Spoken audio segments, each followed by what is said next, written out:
মৃত্যু কেবল একটি শব্দ নয়, এটি মানব জীবনের এক অনিবার্য বাস্তবতা।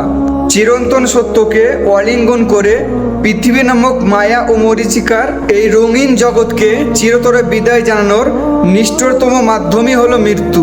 মহান আল্লাহর দেওয়া মহাকালের অতি ক্ষুদ্র একটি অংশ হলোই মানব জীবন, আর সেই জীবনের চূড়ান্ত পরিসমাপ্তি হয় মৃত্যুর মাধ্যমেই।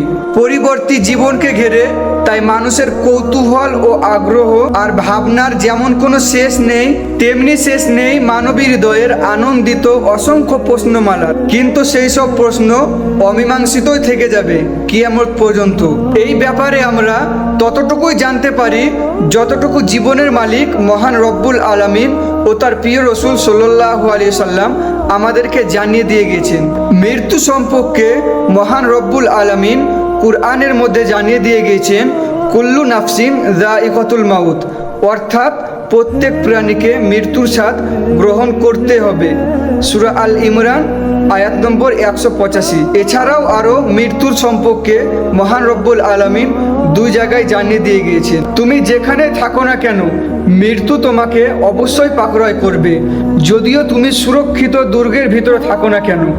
তোমরা যে মৃত্যু হতে পলায়ন করো সেই মৃত্যু তোমাদের সঙ্গে অবশ্যই সাক্ষাৎ করবে। সূরা আল জুমা আয়াত নম্বর 8।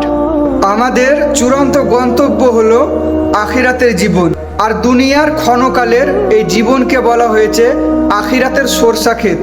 দুনিয়া ও আখিরাতের মধ্যবর্তী আরও একটি জীবন রয়েছে, সেই জীবনকে বলা হয় আলামে বারজাখ, অর্থাৎ কবরের জীবন।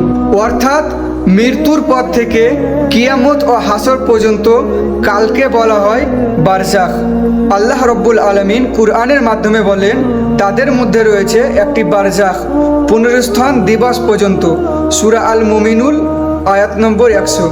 তাই বলা যায় আমাদের জীবনে তিনটি বিনয়স্থন আছে: 1 দুনিয়ার জীবন, 2 কবরের জীবন, 3 আখিরাতের জীবন। সুতরাং সন্দেহাতীতভাবে কবরের জীবন আল কুরআন ও হাদিস দ্বারা প্রমাণিত।